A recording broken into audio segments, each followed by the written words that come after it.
critical race theory, the 1619 Project, and the crusade against American history is toxic propaganda.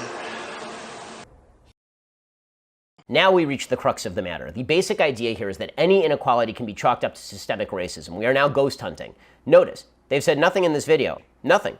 The simple assumption is that if more black people percentage-wise, that must be due to systemic racism and not due to the number of crimes being committed by individuals who make a decision to commit a crime. When it comes to representation, the truth is there are many, many black Americans in Congress. We've had a black president of the United States. People choosing to run and people choosing to vote, that is an aspect of American freedom. Kevin and Jamal live only a few streets away from each other. So how come they're growing up in such different worlds with such different opportunities for success? The answer has to do with America's history of systemic racism.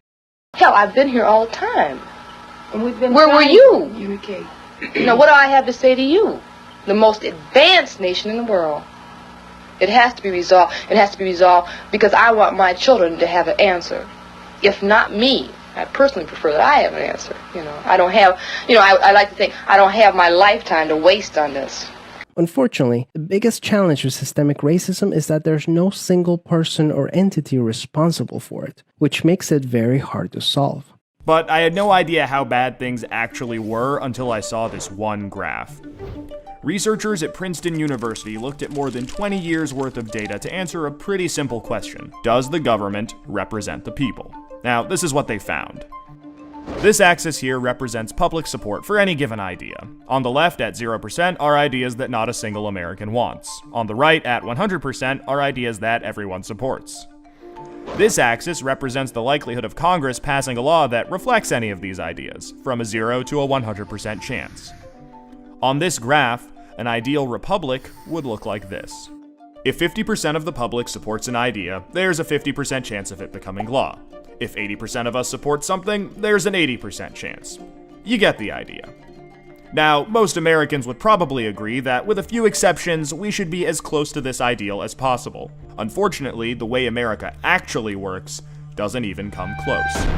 Take an idea that nobody supports, literally nobody, and it has about a 30% chance of becoming federal law. Now, take an incredibly popular idea, the most popular idea this country has ever seen, and there's also about a 30% chance of it becoming law.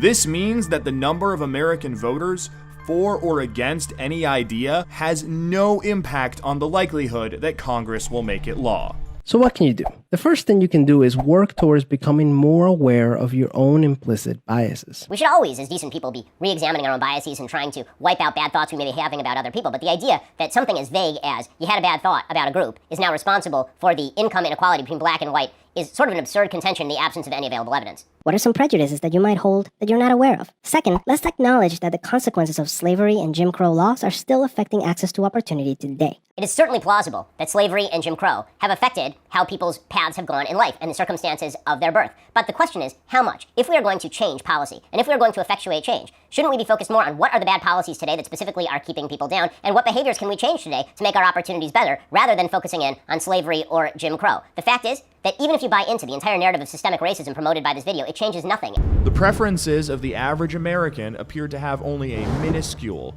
near zero, statistically non-significant impact upon public policy. So if you've ever felt like your opinion doesn't matter and that the government doesn't really care what you think, well, you're right. But there's a catch. This flat line only accounts for the bottom 90% of income earners in America. Economic elites, business interests, people who can afford lobbyists, they get their own line. Look at how much closer their line is to the ideal. When they want something, the government is much more likely to do it. And when they don't, they have the power to completely block it from happening, no matter how much the rest of the country supports it.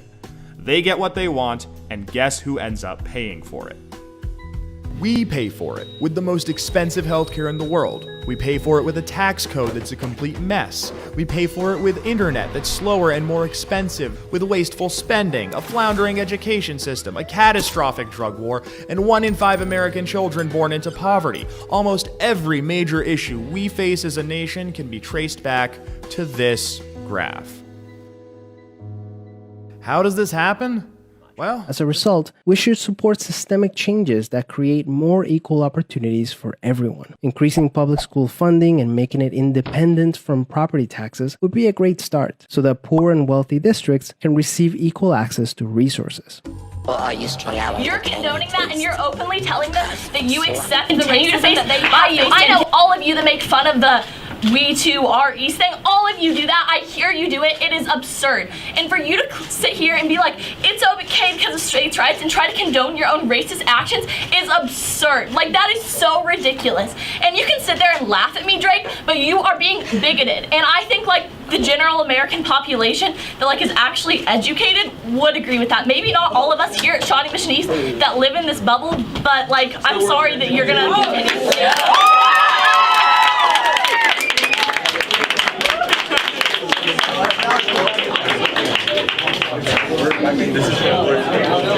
If somebody smoked for 40 years and got cancer, quitting smoking does not cure the cancer. It needs to be treated.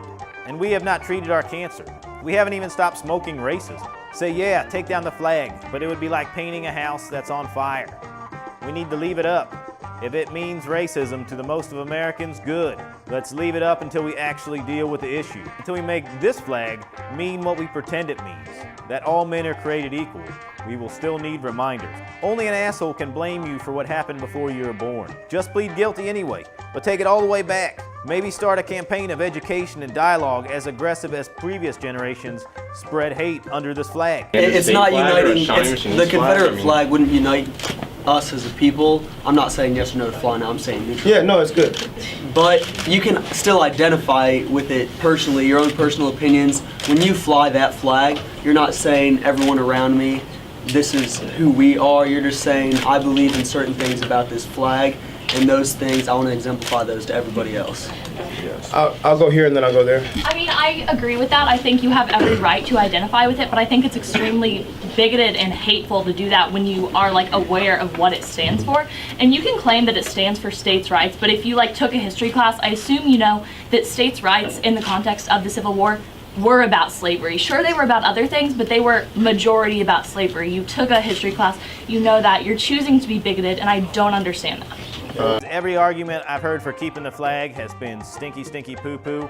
PR for this flag is fucking terrible. The flag that we see today is not actually the Confederate flag. The Confederate flag is similar to that of the United States.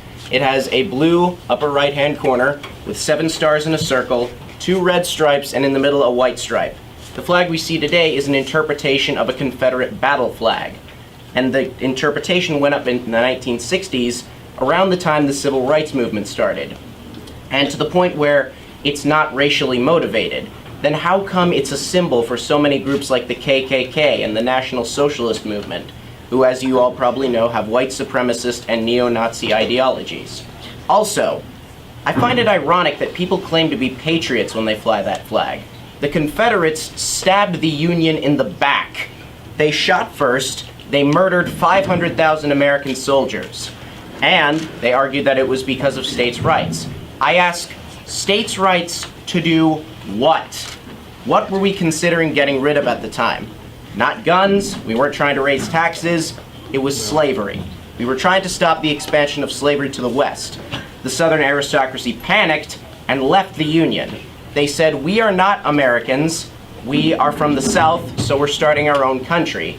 And then they proceeded to launch numerous terrorist attacks against the Union, shooting at Fort Sumter, murdering 200 people in Lawrence, Kansas. Okay, now Chris, great points. I want to give him a chance to return. We just need a better argument. We need to plead guilty. Drop the bullshit, deny none of the charges. It sounds crazy, but hear me out, right? And I don't understand that. But let me handle one point at a time. Say we were fighting against a tyrannical government, the same thought process that led neither the North or the South to fly this flag, making this flag a treasonous thing against these guys. But we won, so yay us. And to Southerners, the flag demonstrates America's willingness to stand up to their government, making a rebel flag in many ways even more American than an American flag. Pretty good, huh? But that was the easy one. Now you jump straight in and start honestly talking about the horrors of Southern slavery. No one will expect it. Again, mention the racist constitution of that flag. that it explicitly says the white man is superior and should have the right to own black people. Don't go into this crap about how slavery wasn't that bad and it was about culture and commerce and all that. Just say yes, it is the flag of a racist would-be country if the South had won. We were always taught that our ancestor didn't fight to protect slavery, he fought for Virginia. And what I want to do... I'm going to let the professor speak once again. Okay. Yes. Before the United States was what it is today, that did represent slavery and women not having the right to vote. But the thing is, we evolved. The United States has evolved over the years. Our founding fathers made it so we could change.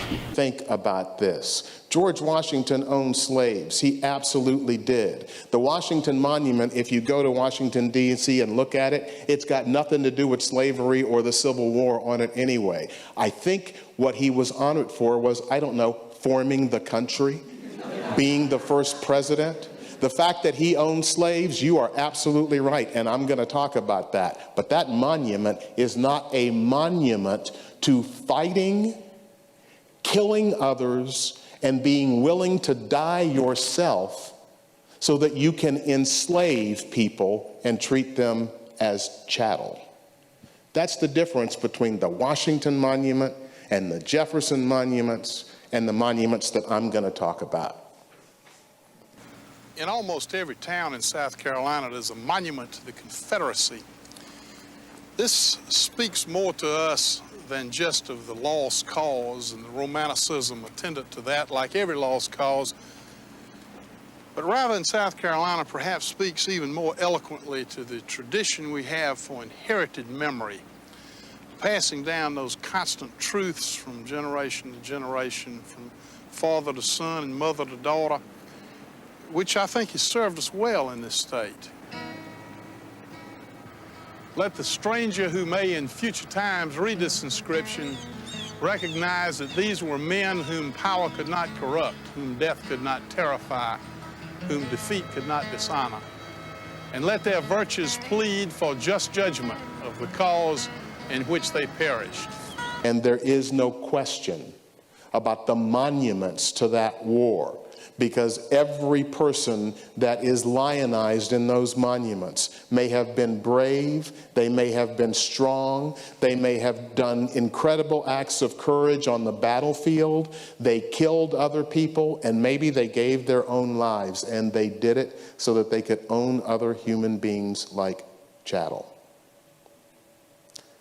When the Union was trying to change the way slaves were treated, the Confederacy, as I said, stabbed us in the back and murdered 500,000 people.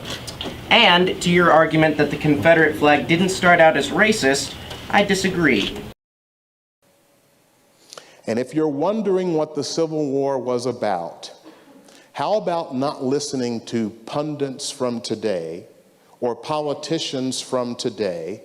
How about going back and listening to the people that actually fought that war and what they have to say?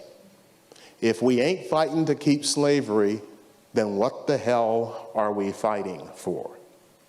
The purpose of this debate, I forgot who it was, someone said that like we're just sounding like broken records and we're just yelling all over each other. I don't think that's true. I think we're all pretty passionate about the subject, obviously, but I think that this is like a really good opportunity for a lot of you to think about it at least. And I think that there's a lot of you in here that could stand to think about it, like on both sides. Like it's obviously I don't think that you should not be allowed. I think you should be allowed to have it on your car or wherever you want. But I think like if you're going to make that decision, then I think you should be ready for the repercussions. And I think you should really think about like what kind of a person you're portraying yourself to be. Drake, okay, as Christopher said about burning the flag, you guys will get mad that I fly it, but I'm not going to get mad that you burn it, because I'm not the type of person to get offended.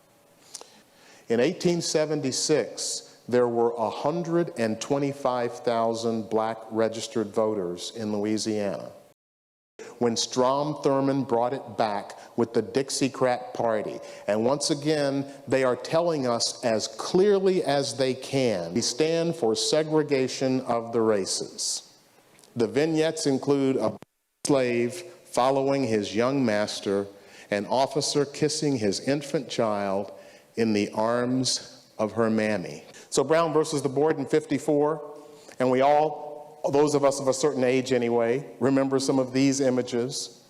And I told you about Thurgood Marshall's argument to the U.S. Supreme Court. And of course, when we think about the legacy of white supremacy, we recognize that public schools in America are more segregated today than they were in 1954. That's not by mistake. That's not by accident. And as long as it is, anyone who can spend money to buy political influence will.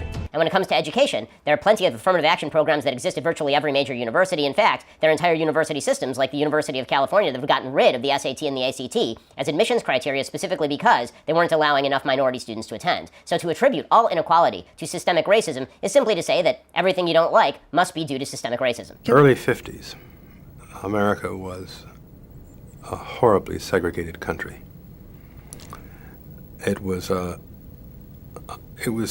as if the whole South was a rotten fruit that everybody could smell. There were a couple of notorious lynchings in Mississippi. A black kid named Emmett Till whistled at a white woman. They killed him. A black guy named Mac Charles Parker, who was accused of having raped a white woman, taken out of jail, killed, thrown in the river. I think both those guys were thrown in the river. Blacks were routinely pulled out of cars and beaten up by state troopers all throughout the South. Black poverty was just horrible. It was being shown in magazines.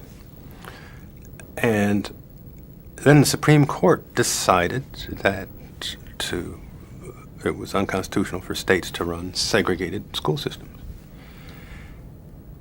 And little cute, clean, starched black kids began to show up on people's television screens, being walked to school by their parents and screamed at by white people. The contrast could not have been more stark.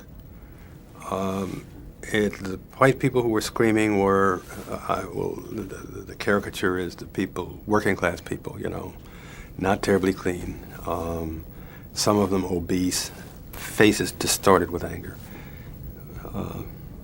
screaming obscenities at 6-7-year-old children. Well, television was new, everybody was glued to it. That was one. Two, the country had fought this fight for democracy. Blacks felt it, whites felt it, and blacks were restless. Sitting on the back of the bus, being relegated to the upper floor of a theater, and sometimes to only one row of the theater. Going to a gas station when your bladder was full and not knowing whether you'd be permitted to use the bathroom. Having white people be just as rude to you as they chose to be, giving you absolutely no respect. Not being able to try on clothes that you bought at stores. All of that stuff. And worse was going on. And Northerners knew it, and they had tried kind of to avoid it. But when blacks started taking their children to school, the North could no longer avoid the stinking, rotting fruit. And the South was represented by some of the most unattractive people in the Congress. Senator Theodore G. Bilbo of Mississippi was just an awful human being. And there were a lot of Southerners in the House who just spewed bile.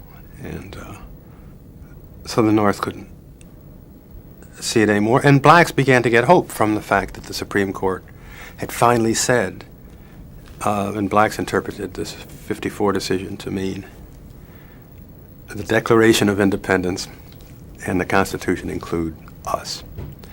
Just as we've always said, all God's children are equal. And so we started to move. And white people thought that's right, and a lot of white people joined in. You sound like you're talking about sort of the continuation of the Civil War.